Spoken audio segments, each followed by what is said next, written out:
being an American, I'm pretty sick of getting, really you get one of two spins on everything. And I believe this thing going on between Russia and Ukraine is just too important to listen to spins here in America. It's definitely going to affect us in so many ways.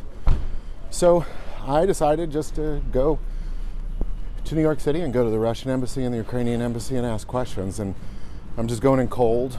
I'm going to go to the Ukrainian embassy first and just get it straight. And this is going to be fascinating. Not so sure I'll even get in, but something tells me somebody's going to want to talk to me. So we'll see.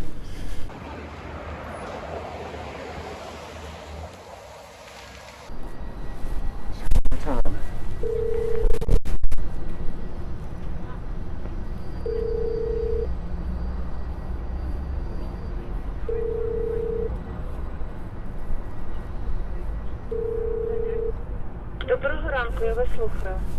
Yeah, hi. I'm a reporter. I was wanting to see if I couldn't speak with a secretary or a press secretary. So may I ask you, wait a moment, okay? Yeah, I will actually. ask you to come inside, but now I'm busy. Just 5 minutes. 5 minutes? Right. Thank you very much. Did you say 5? Okay. So I'm here at the Ukrainian embassy. This is it. I buzzed their buzzer several times. These folks have an appointment of some sort. They were letting people in, and the guy said they're very busy. Anyhow, I rang it, said I was a reporter, wanted to speak with the press secretary, and they said 5 minutes. So we'll see how that goes. All right, so I just left the embassy, and I asked to talk to the press secretary, and they did buzz me in. She said, I'm ready to talk to you. So I didn't have my phone running. I just don't want to roll in my phone running, because I figured I'd have to go through security. So I walked up to the security desk, and there was a young woman sitting there behind bulletproof glass, and she said, okay, what's your question? So I didn't know that's how that interview was going to play out. So anyhow, I had asked her two basic questions. One, what are your fears and concerns about what's going on in eastern Ukraine? And then the second one was, would giving eastern lands supposedly controlled by separatists to Russia, is that on the table? Because this morning a report came out regarding this idea that that's really what he's after. So just wanted to ask that question. Now, what she had essentially said was that obviously they're very concerned, is what they are. They're very concerned about what's going on. And regarding that she said you really have to talk to the consulate about that. He's the only one kind of authorized to answer those questions. And that was kind of where it ended. So I left. She gave me his email address and phone number. I called, and she answered the phone. So she again told me, she said email.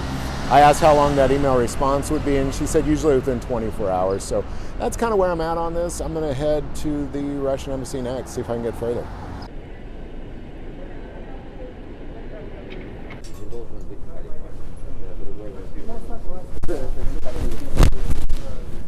Appointment? What's that? Appointment? No, I was hoping to talk to somebody, like a press secretary or something like that. Yeah. Yeah, that's what I'm trying to do.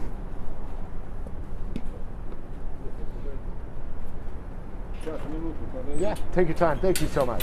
Appreciate your time.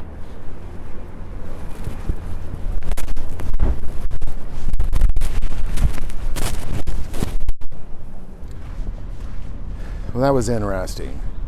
So,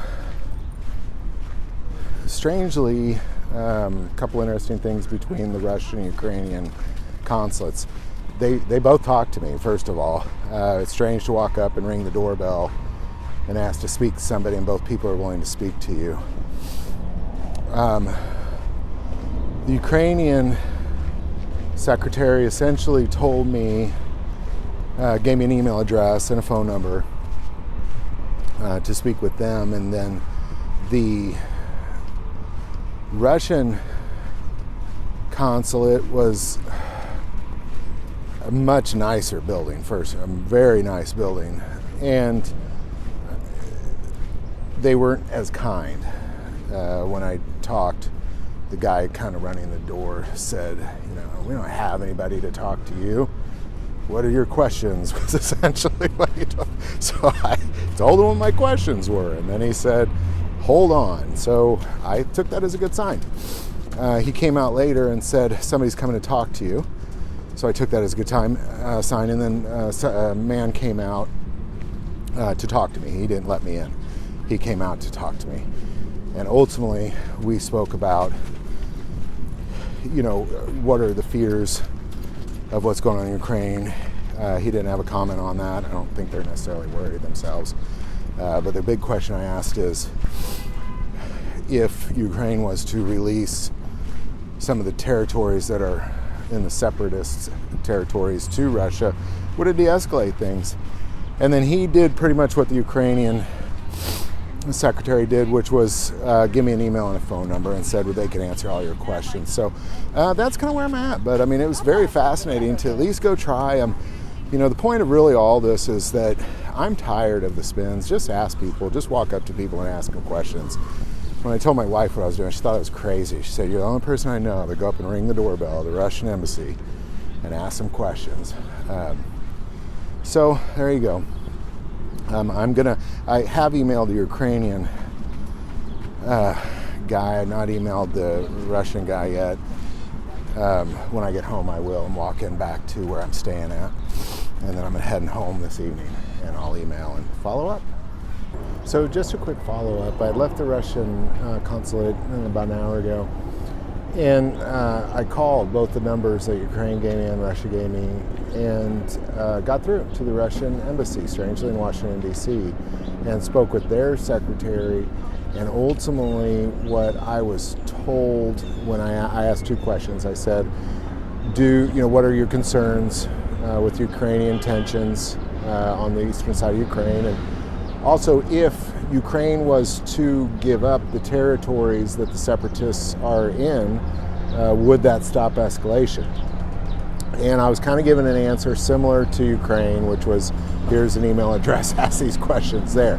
However, he did give me a little bit of input saying that all options are on the table and that Russia is doing everything they can to avoid conflict. So I thought this was a fantastic answer, and I am going to email as soon as I get back. I just wanted to follow up.